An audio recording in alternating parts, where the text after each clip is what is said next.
Greetings, this is Scholar Saunders seeing what's current.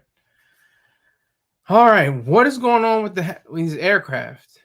Before I start, to really get into it, I want to say that aircraft and air and space travel are the most safe.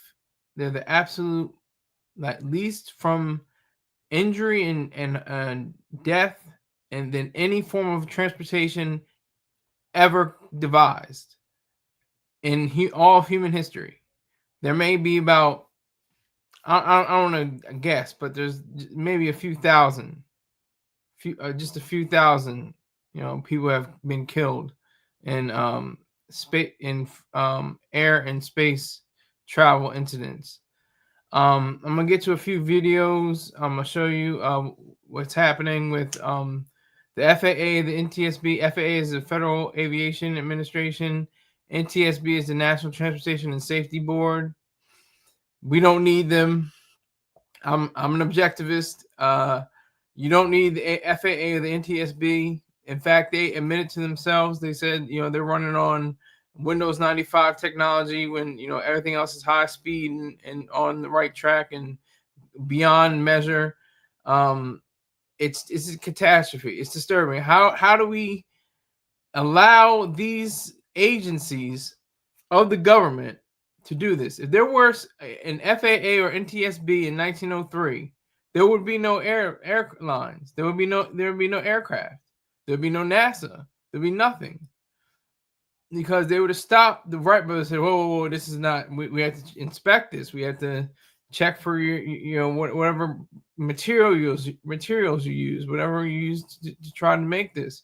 We have to look at that. We have to look into this. We can't just have you flying around willy nilly.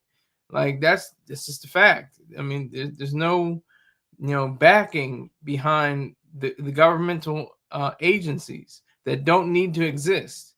FAA and NTSB do not need to exist. They're not part of the military, police, or law courts. Those are the only three functions of government that ought to exist. That's it. Nothing else. So, with you having, people actually dying. 67 people died back in January with the DC flight that crashed into an Army helicopter. 67 lives. It's not fun and games, kids. It's not, this is not for play. This is serious business because these are people's lives. And the irony is that the NTSB woman, the chair, she's all, angered. She says she's angry. And matter of fact, or, quote unquote, she's upset. So, this is a weird space to be in because, I see what she's trying to do. She's trying to show like she has some concern, and she really does. She may have genuine concern, but she shouldn't have her job. Her job should be in, the private sector and, challenging, everybody to continue to be on the right path, be on the right track, and keep these aircraft from colliding into other aircraft and from falling out of the sky and from people trying to, go into the exits during the flight and from doors just ripping off and going into the air and, this major turbulence. As I say that, let me go to our first video.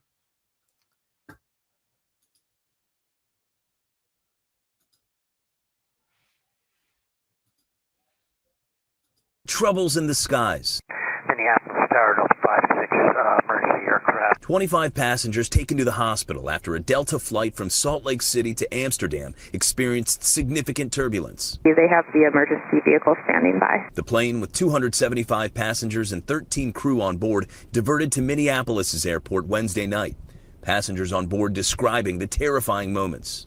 The plane rose rapidly up about 500 feet and then did somewhat of a nosedive very rapidly down about 1,500 feet. There's a moment where we thought we were going down. So I'm, still shaken about it. It was very scary. 25 people were injured and transported to hospitals. One young lady in particular, I believe she got thrown up twice to the ceiling and down and landed on people. I think she ended up with some fractured ribs. The Airbus A330 landing safely in Minneapolis. Well, Delta says those 25 injured were taken to the hospital for evaluation and care. And the FAA is now investigating the incident, Rebecca. Yeah, they want to get to the bottom of this. Okay, Mola, thank you. All right, so we see 25 people hospitalized. This just happened, I think, yesterday or the day before. I think it happened on Wednesday, yesterday. 25 hospitalized. Could have been fatalities. Somebody could have broke their neck. Somebody could have had some kind of heart, incident or something like that. Who knows? Somebody could have bumped their head wrong, and maybe they could have had some kind of concussion or something worse. I just think it's crazy. Bumba is saying it's DEI Mammy's fault. Well, there could be some truth to that. I'm not going to completely deny that. DEI probably does have some kind of factor into it, but I don't think that's the main problem. The main issue is the fact that these agencies need not be able to be in in functioning position at all. Rock with me comes into the room and says ban air travel. Exactly. So he's being facetious. I hope. I imagine he's being sarcastic. Banning air travel would, definitely deny millions of people the ability to safely, more often than not, go from one place to the other, just from one longer distance to another, with comfort and speed. That's the cut. Here goes Saunders. All right, Saunders, I got you. Salute to you, sir. Salute to you, ma'am. Yeah, that's right. It's ma'am. It's a missus, I think. I think it's a lady. Must be a lady. Like you like me? You like me? There you go. There you go. But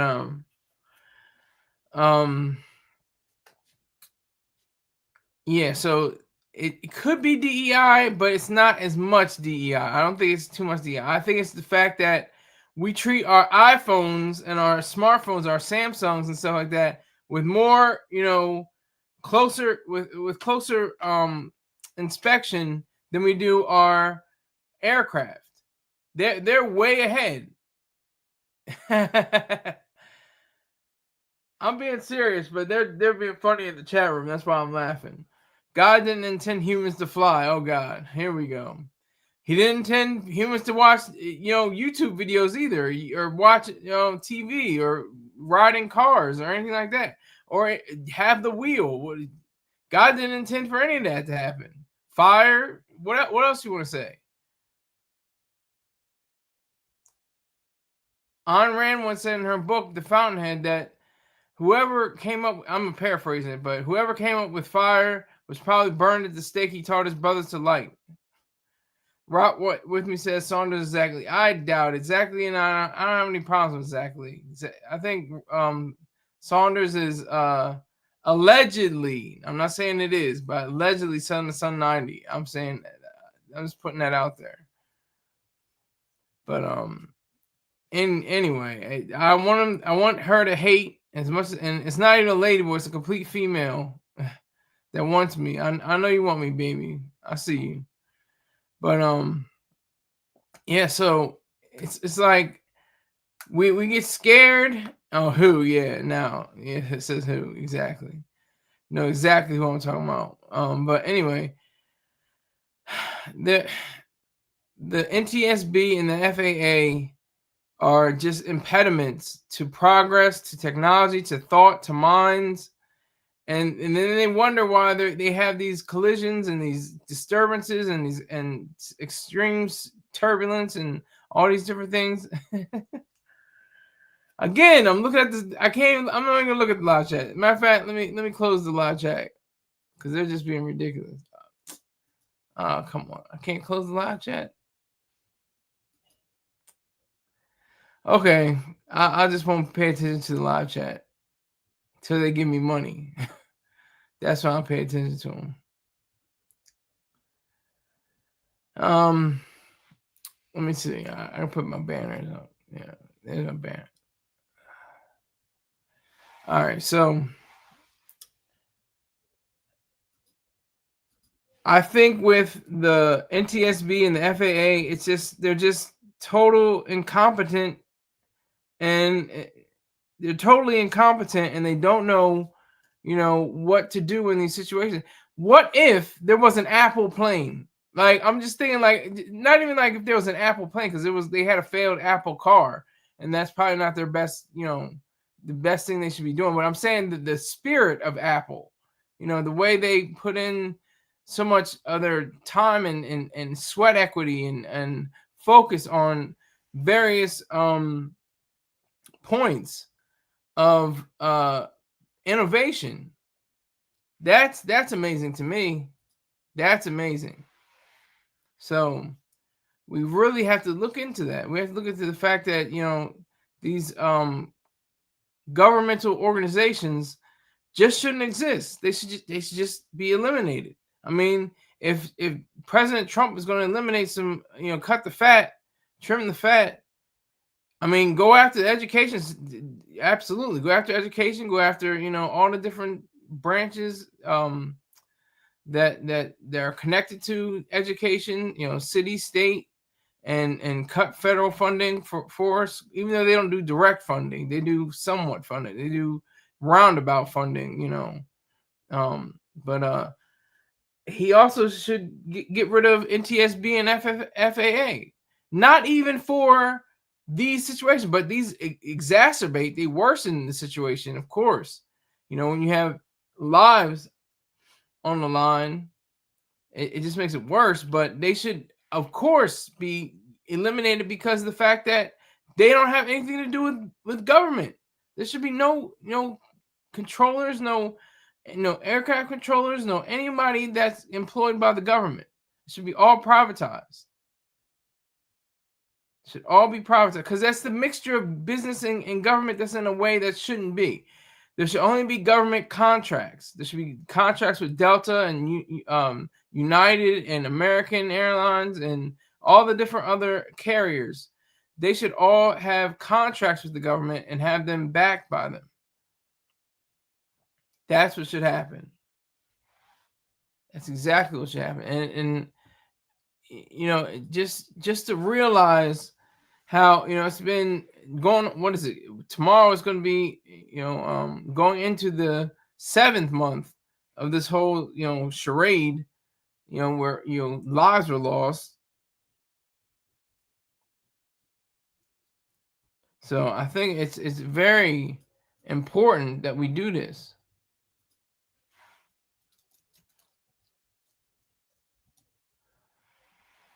It's very important.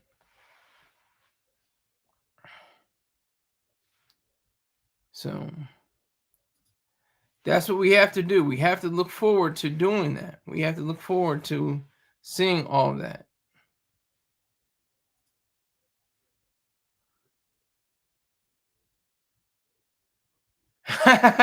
Son of Sun 90. I had to go back to the room because the room keeps it live and popping.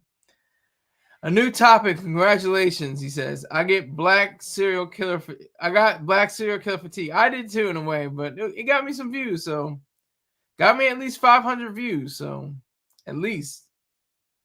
Skylar rocking the hat with the TI tilt. Yeah. Partner. I have to expeditiously, conversationally exhibit my wordplay with this specific type of verbiage. Partner. Yo, Scott, what's up, Korean TV? Salute. I need money. This is a money night. Sun 90 is gonna hate me for this, but I don't care. I want him to. I need the money, so make sure you scroll up. Cash App, Venmo, PayPal. I'm begging. I got my hand out. I got my hat out. Begging for change.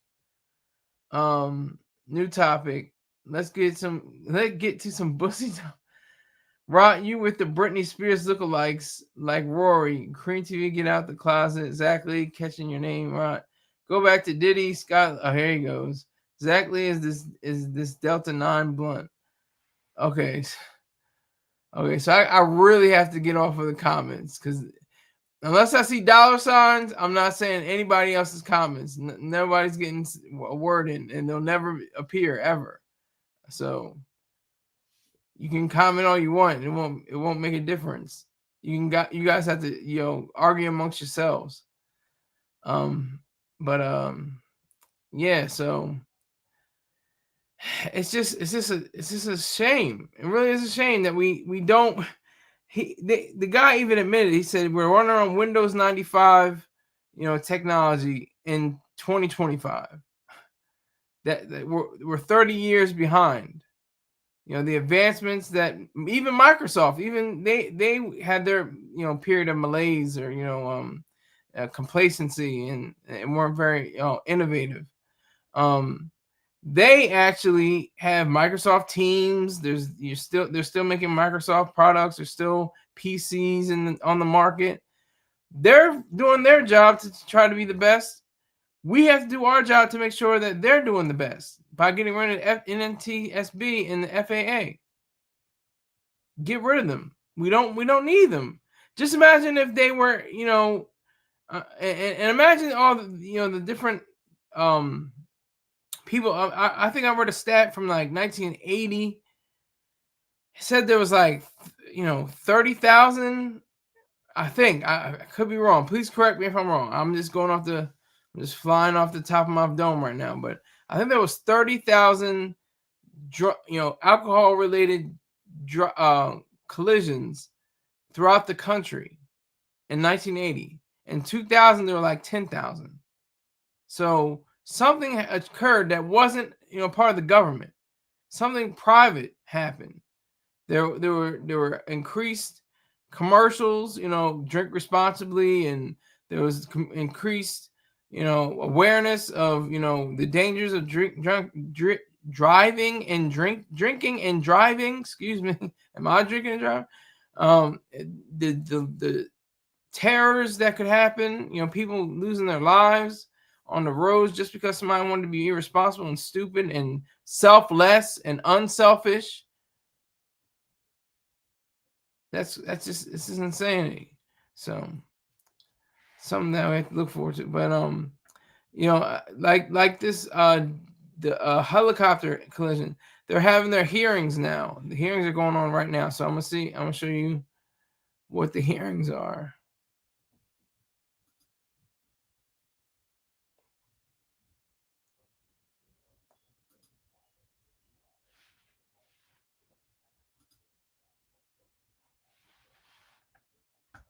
NTSB begins day 2 of its hearing into the deadly midair crash near Reagan National Airport. Now, back in January, 67 people died when a Black Hawk Army helicopter and passenger plane collided. On day 1 of the hearing, we learned the Black Hawk helicopter was flying higher than it should have been, and its altitude readings were inaccurate.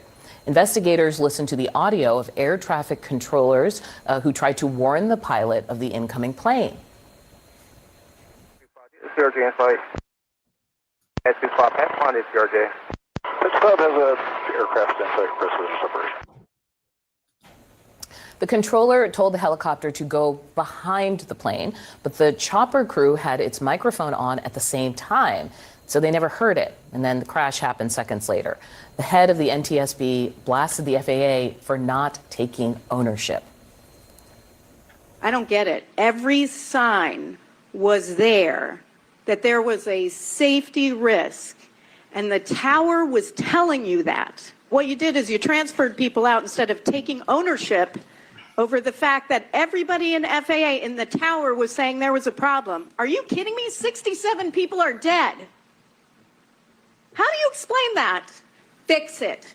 Do better. Joining me now, Harvey Skolnick, a retired FAA air traffic controller. I have to say, that was like a fiery response, right, from the head of the NTSB. Usually these hearings can be kind of sleepy. Can you talk about what it is she is upset about? What is she seeing in this moment that the rest of us maybe don't fully understand? Well, the one thing she pointed out was that she thought it was an operation where it was an accident looking for a time to happen. What we didn't hear there was an earlier call that I saw in the transcript where when the pilot initially of the helicopter came over and asked for visual separation and the controller approved it, that immediately put the onus on the helicopter pilot. Whatever it had to do, whether it had to go behind, whether it had to go in front of, whatever it had to do, it was the responsibility of that pilot to make sure it stayed in video view of the RJ and miss it in any way it could. Somehow it lost that focus, if it ever saw the RJ to begin with. So just to put it in plain speak, at the end of this hearing day, do we know who is at fault, so to speak? Well, look, I don't think there's any question that the onus is on the PAT-25, the helicopter, to maintain visual separation. Ordinarily, a controller, once he gives that traffic information and clearance to one aircraft, the controller will usually give it to the other aircraft involved, as if to say, American 5342, traffic at 1 o'clock and 5 miles southbound is a military helicopter maintaining visual separation, has you in sight. I didn't hear that in the transcript. It might have helped. Although with the American lined up for runway 1, circling to the right, saw all the lights of the city, then circling back to the left to land on 33, seeing all the lights of the city, I'm not sure it would have been able to do anything about what ultimately happened. Another thing that's come up in this conversation is the FAA's aging equipment. I want you to hear Transportation Secretary Sean Duffy, who's saying this is something he's been working on. Congress gave us $12.5 billion to start the process. We are in the works of developing the network for laying all new fiber cable. You saw the problem at Newark. That was a telecommunication problem. We're using kind of Windows 95 version of software for your computer. We need to get to today's version of technology. When you think about this crash, based on what we're hearing, are we talking about a technology issue, an infrastructure issue, or a staffing issue, right, in terms of the air traffic controllers? Well, I don't think it was staffing in this case. The controller was only working a couple of airplanes. There was no reason that any supervisor wouldn't have combined the positions. The FAA has always had its shortcomings when it comes to staffing, because it always staffed up to the bare minimum. It needs to staff well above the minimum to get all the things done it needs to do with regard to training of new people and training and recurrent training of current controllers. So as far as the equipment is concerned, it is older, but it's still pretty darn good. And I don't think that had anything to do with the incident that happened at Reagan. And, as far as taking care of the infrastructure, I'm not sure if the shortage of technical people who maybe had the responsibility to check those connections every day, and then because of the shortage of people, those that change to every week, don't know if that happens. But it is the kind of thing that happens. The scheduled maintenance usually slips and widens when it needs to be checked every day.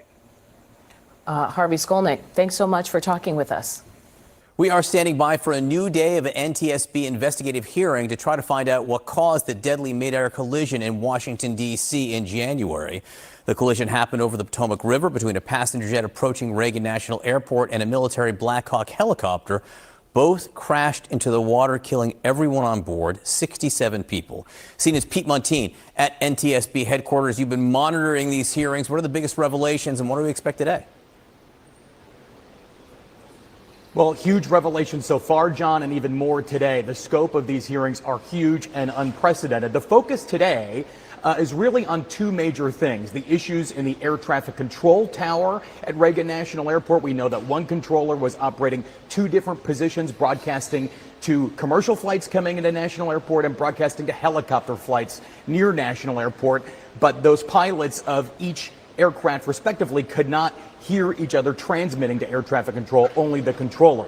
And then this will go into the in-cockpit collision avoidance technology and the failures of that technology. We know from the Army that they regularly turned off a technology called ADS-B that provides controllers better fidelity, better clarity into where helicopters are. Those crews would cite security for that reason.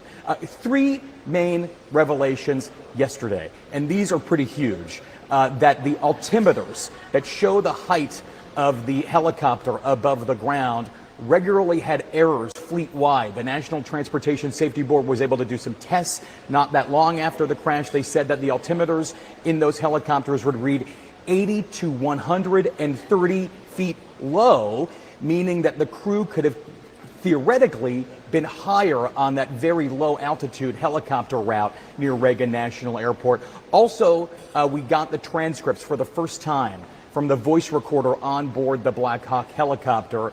It detailed that the crew discussed changing course in the moments before the collision. The instructor who was instructing the pilot on this training flight on this route said, "Come left for me, ma'am," and only about a second later, that audio recorder captured the sounds of the collision. And then this other huge revelation from the Army that they admitted in a bombshell admission that the crews of those helicopters near DCA regularly flew below flights coming into land at Reagan National Airport. I asked NTSB Chair Jennifer Hamady if that is indicative of a cultural problem in the Army Aviation Brigade and if the warning signs were ignored. Listen.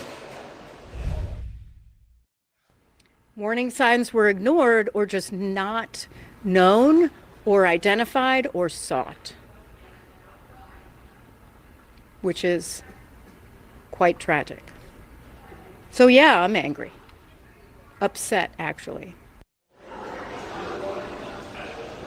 This has been so technical and so tough. We saw the 11-minute long video recreation of the crash yesterday here in this hearing room. Many family members are in the audience. You could hear a pin drop as the NTSB showed that recreation. We also heard from family member Doug Lane. He lost his wife and daughter in that crash. He said the transparency here will be a victory for those who have suffered an unimaginable loss. John. So much new information, Pete. It's great to have you there. Pete Montine at NTSB headquarters. Thank you.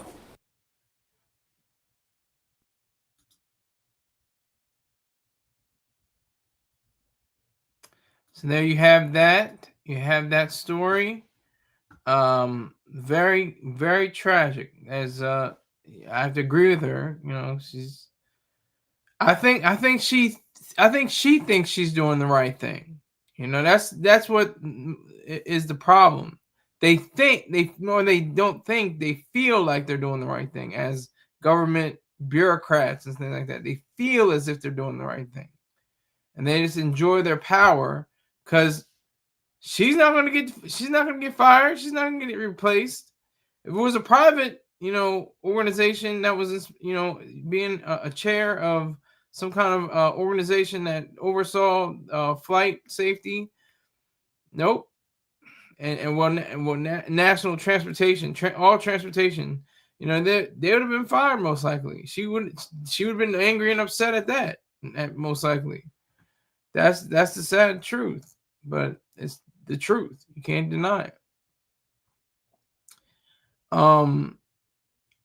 The various people that are put in place to protect us are not supposed to protect us. It's just like your phone. Your phone there's multiple issues with phones. I always go back to phones. It's the one main thing that is so revolutionary and so prevalent and is a constant in all our lives. Thinking about the phones, they're precious. They're, oh my God, I love them to have my phone. I can't go out without my phone. My life is in my phone. You hear that all the time. When your life is in real serious possible danger, which it most likely isn't when you're flying in a plane or you're flying on your space flight, it's not really that dangerous. It's usually very, boring. I mean, you get a lot of entertainment when you're on the plane. You get, TV, you get food, you talk, you laugh, ha ha ha. Usually it's quiet. You get to sleep. You get to do a lot of different things. You can play on your computer. You can do work on your computer. Excuse me. You can do work on your computer. Just various things like that. But that's what it is. That's exactly the idea that they want to assess.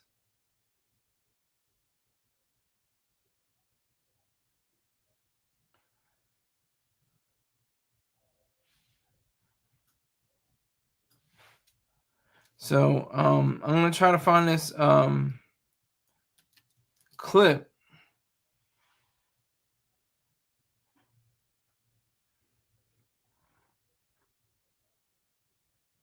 Let me see. I think I just said it. Okay, so yeah, so we have various agencies that just don't need to exist. They can be phased out very quickly without hesitation. There has to be a way for these people to understand that. I don't even want to give them the title of individualists. They're individuals, but they're not individualists. You can make that a point. I just think that all these different aircraft situations. I mean, if you go on ABC, David Muir. I mean, David Muir has on evening news. My sister and I usually joke about it. It's serious, but we it's kind of like black humor. We say like he's gonna do another one about the aircraft, and sure enough, he does know one about the aircraft.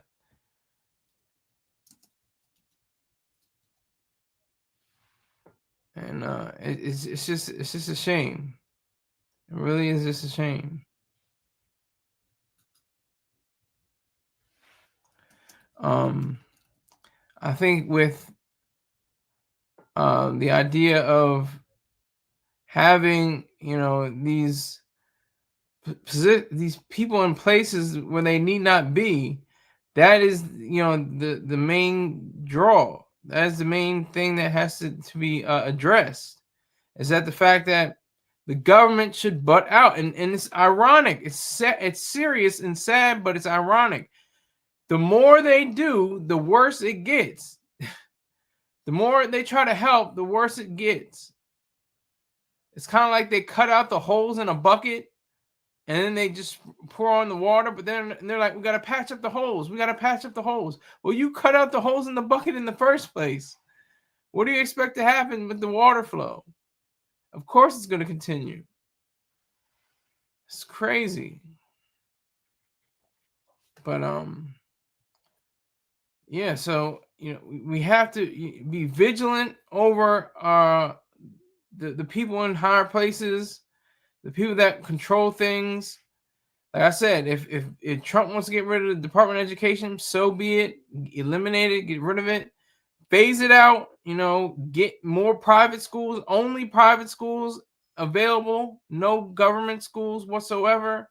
City, state, federal, whatever, doesn't matter. No government schools. If he wants to do that, sure, fine, great, do that. Get rid of NTSB, get rid of FAA, get rid of them. They need to go. They are the worst. They like I said before, the Wright brothers have been like, looks like we're gonna have to go back to bicycles. And look at that. How many people have been killed riding a bicycle? How many people have been killed riding a train? How many people have been killed in an automobile? Tens of thousands, maybe hundreds of thousands, maybe even across the world, millions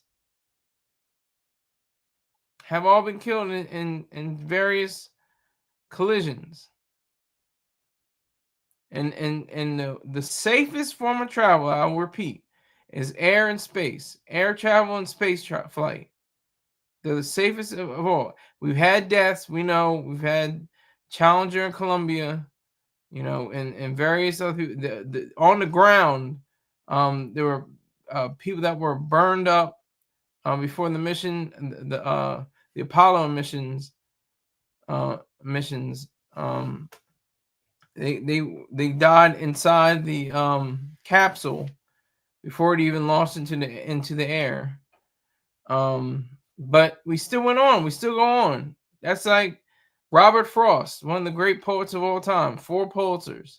He said, I'm gonna paraphrase, so I'm gonna jack this up, but he said, in essence, you know, one thing about life can be explained in 3 words: it goes on.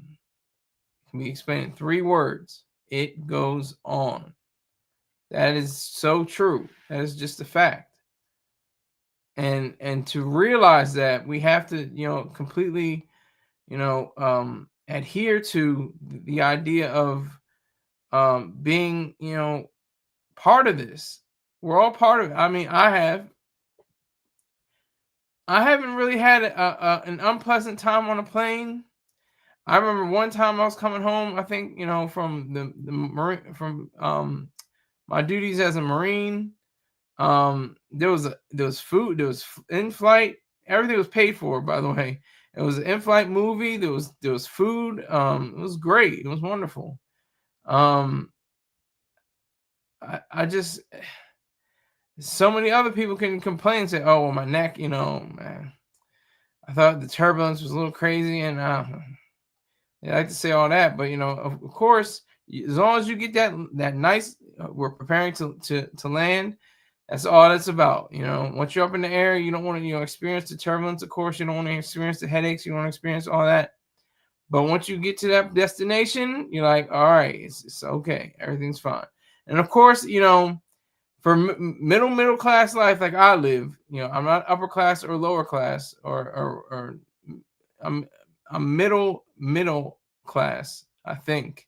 You know, last time I checked, I don't know if it's by your income or, you know, the status of where you live, or what you know, toys and things you have, but I can say that I live a pretty good life, a pretty good American life. It's like I said, it's not, I'm not super rich, I'm not even almost rich, not even kind of rich. I'm just, you know, somewhat sort of good, and can go on different trips and stuff like that. Some people can't do that. And like I said, you know, you get the headaches, you get the, gotta weigh the bag. Okay, we gotta go to here, we gotta go to this turnstile. We have to, you know, go on to the moving sidewalk. We have to, you know, go down, pick up our bag, you know, everything like that. And then, you know, you have the luxury of, you know, being able to fly, you know, in first class, which I never have done. I'm sure if I had my uniform on and showed, you know, courtesy and stuff like that, they were like, "Oh, come on up here to first class. Come on up, come on." And that may have happened. That's not going to happen now until I get my billions. That's how I think it's going to be. But that's it. Let me take this break. Let me see what they're talking about.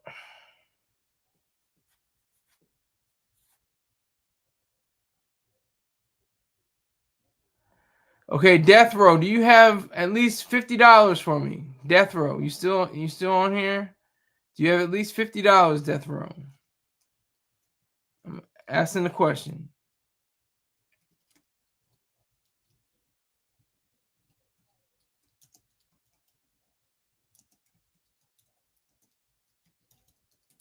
I'm asking for $50. Let me do my advertisements. DOTFOCUS_1_ is the YouTube channel you go to for Call of Duty, all those needs. He has a sniper rifle. He has handguns. He looks for the pink mist. If you don't know what that is, you'll find out very simply and very quickly once you watch the walkthrough of the game. Make sure you go to .focus on YouTube and tell him that the silly guy Sky Saunders sent you. Also, go to Bayha Jackson's YouTube page and subscribe to learn about sardines on the grill, fried chicken, near beer, and female strippers.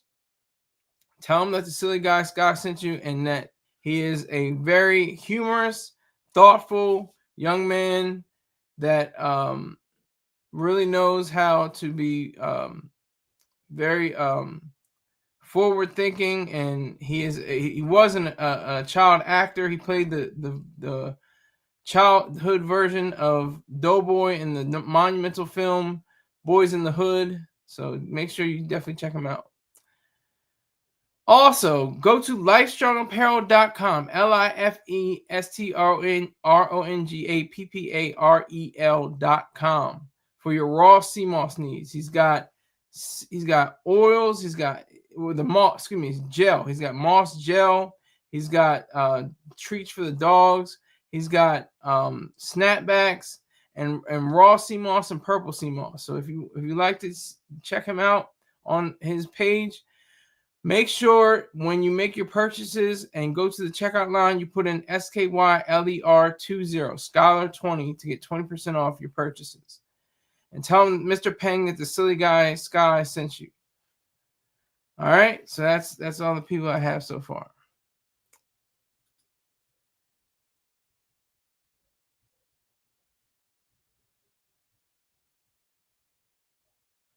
All right, so getting back to the show. Yeah, so let me see.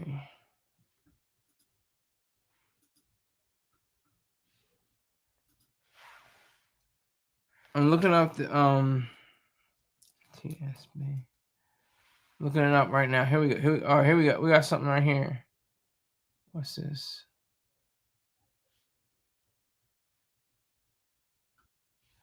So let me see here. This all happened just a few hours ago. So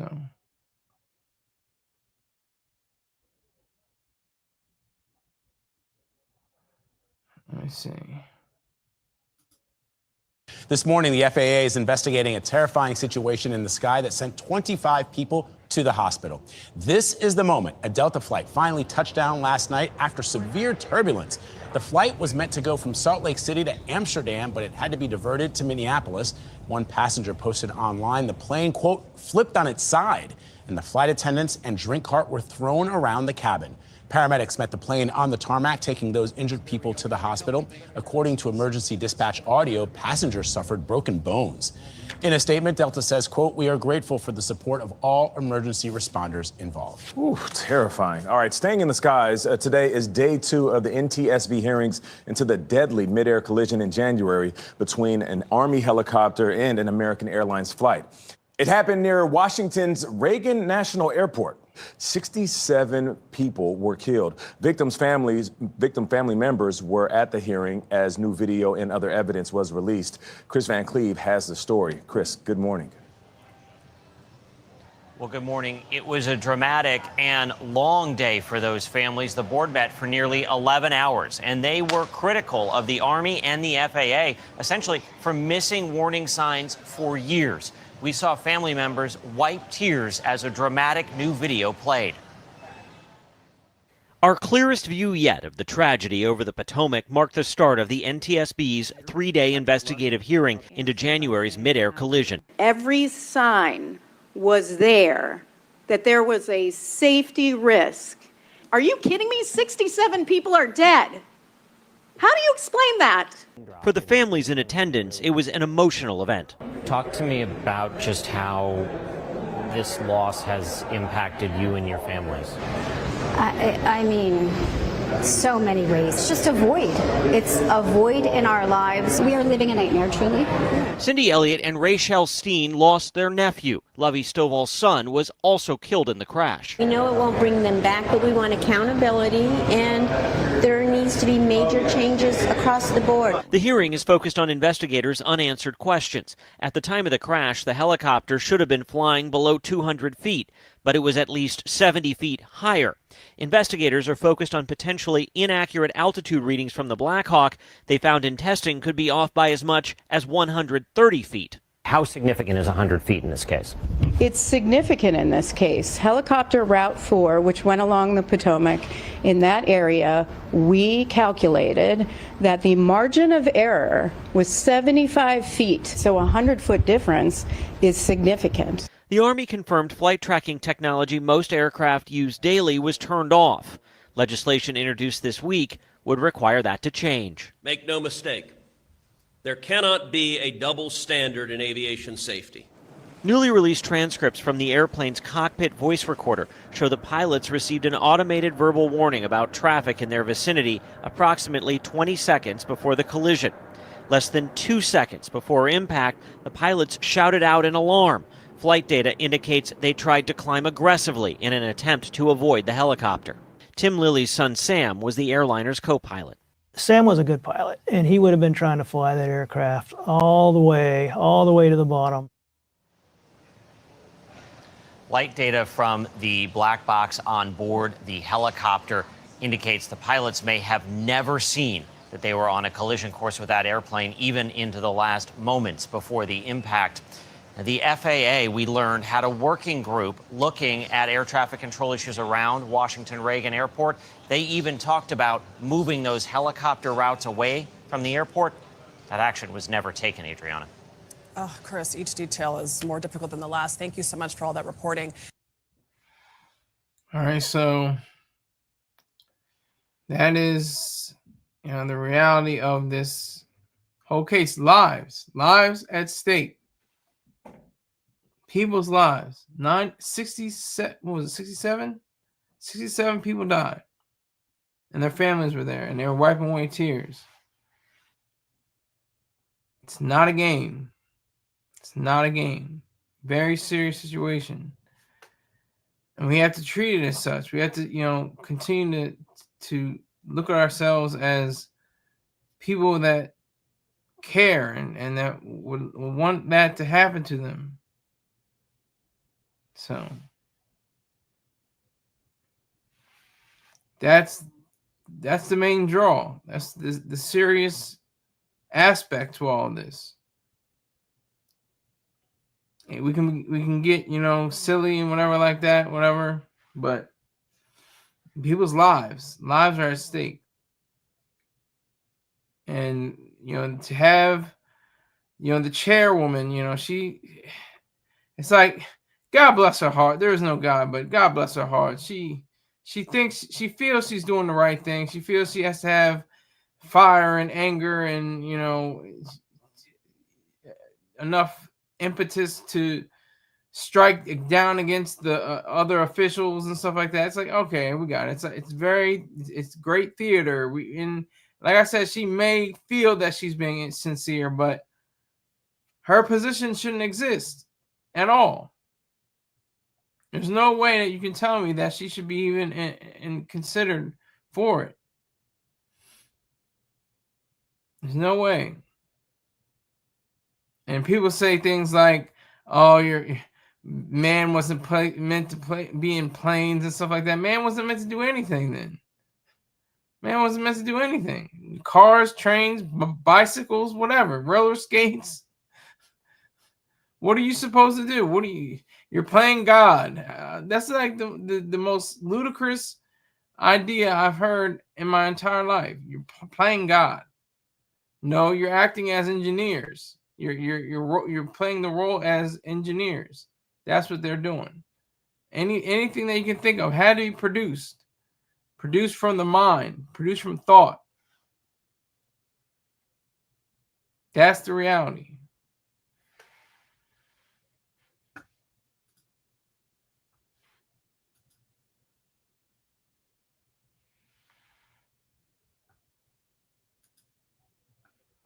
The fury of Karen. Yeah, I was going to say, yeah, Karens will get angry. They get angry in a minute. Bummer's telling the truth. Yeah, Bummer, it's sketchy because I've said before, and he even admitted, the secretary, they're playing their game. They're playing, Nintendo Tetris and a world of Teslas, That's what they're doing. They're playing, Gallagher in a world of iPhone, what was it, 16 now? Going to be 17 probably in a few days, few weeks. So just to realize that is enough.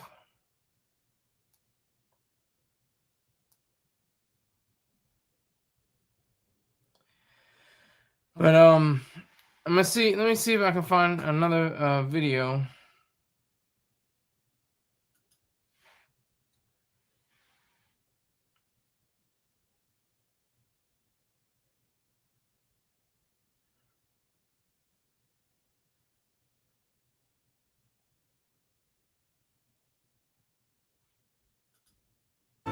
Good evening, I'm John Dickerson. I'm Maurice Dubois.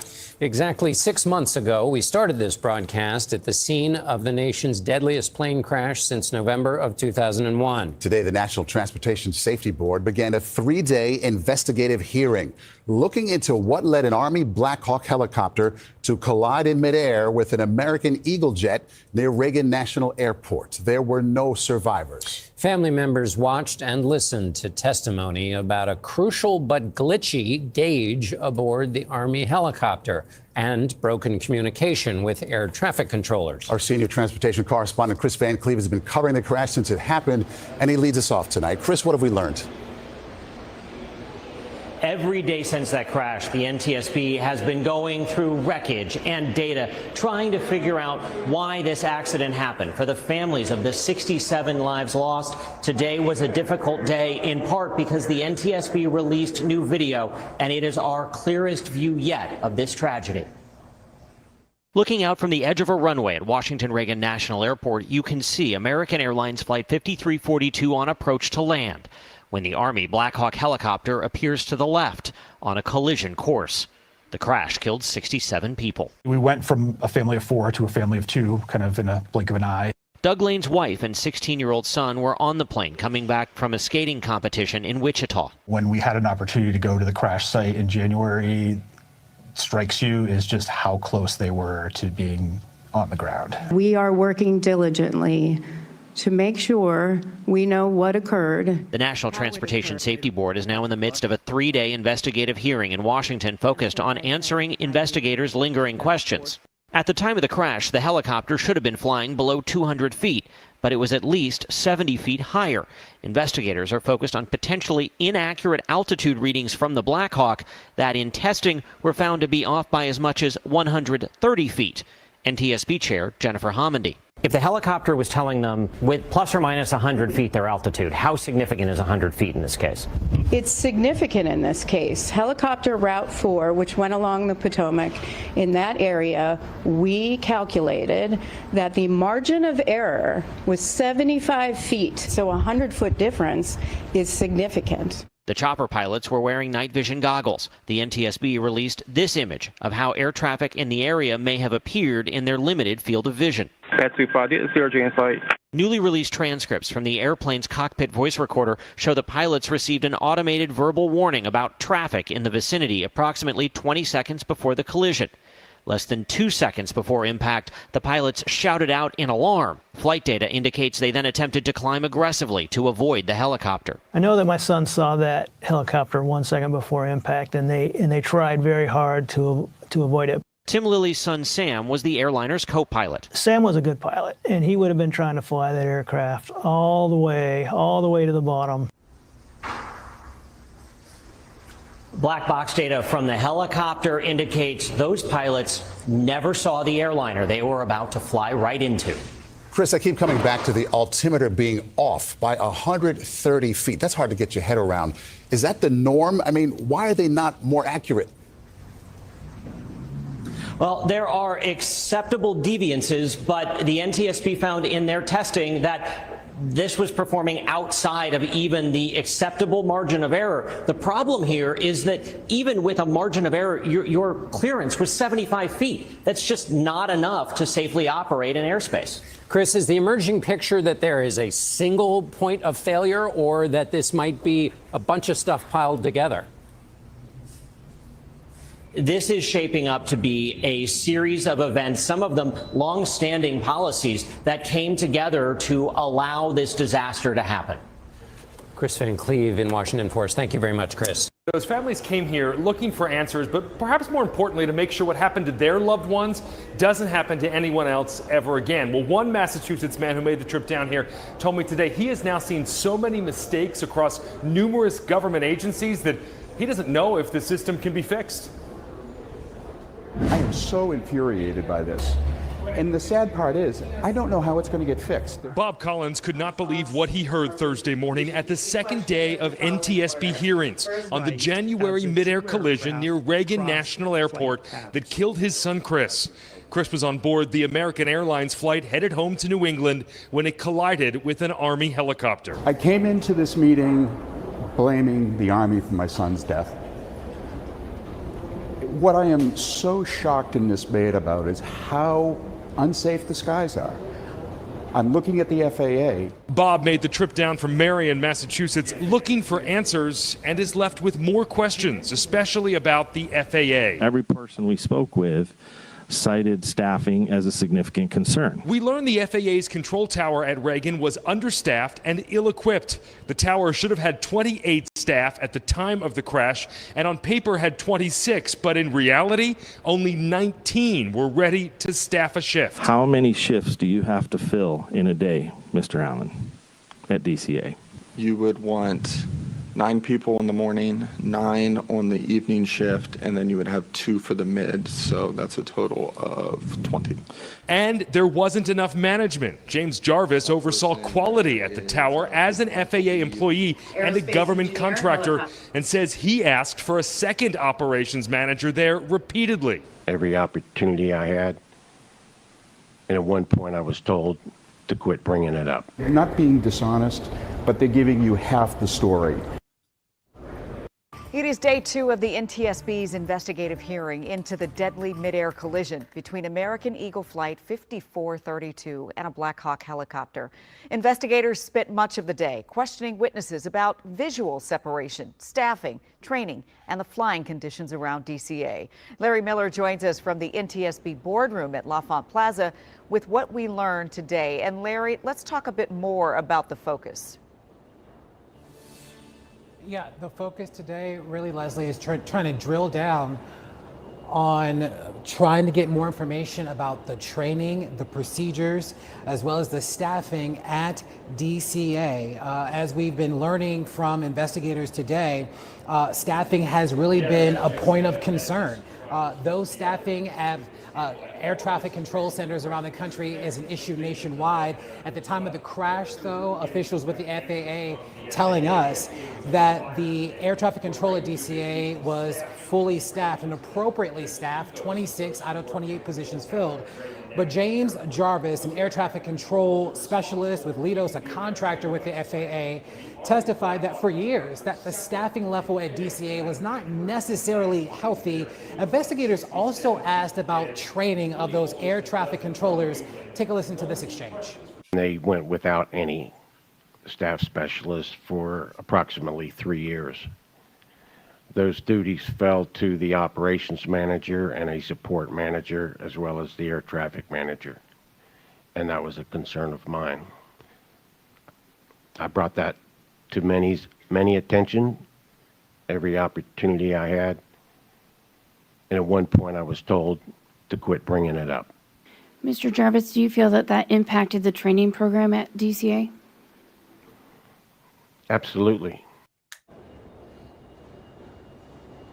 Well, Leslie, families of the victims have no doubt been watching the hearings as well. Many of them deeply concerned about some of the details that are being shared by those that are testifying today, being asked questions by the investigators with the NTSB. I spoke with the family of Casey Crafton. He was a passenger on American Eagle Flight 5342.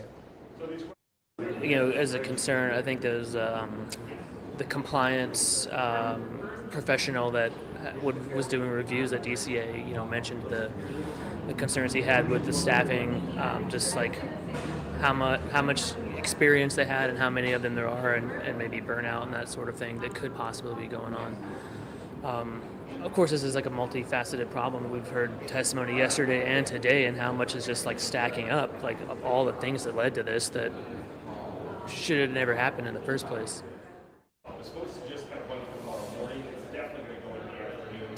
Well, Leslie, the hearings are still well underway. It will likely be another long day by investigators today. Investigators are still asking questions related to training, guidance, as well as procedures, meaning that those other areas of focus that should be asked today may in fact have to be pushed back to Friday. Leslie?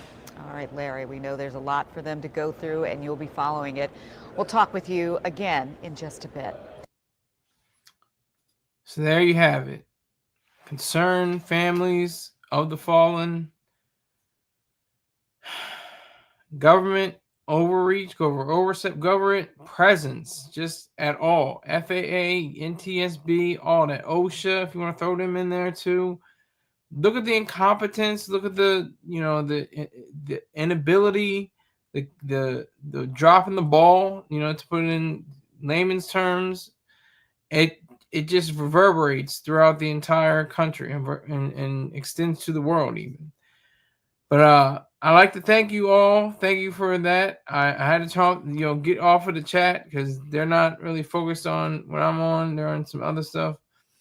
But I do appreciate their viewership. I appreciate your viewership. And make sure you share. Go to youtube.com. Go to @SkySaunders, @SkySaunders. Make sure you become a subscriber. Like, share, comment. It all helps out with the algorithm. And I appreciate you. And I will see you sometime. Maybe tomorrow, possibly on Sunday. Definitely not Saturday. But I appreciate you. Thank you very much. Take care.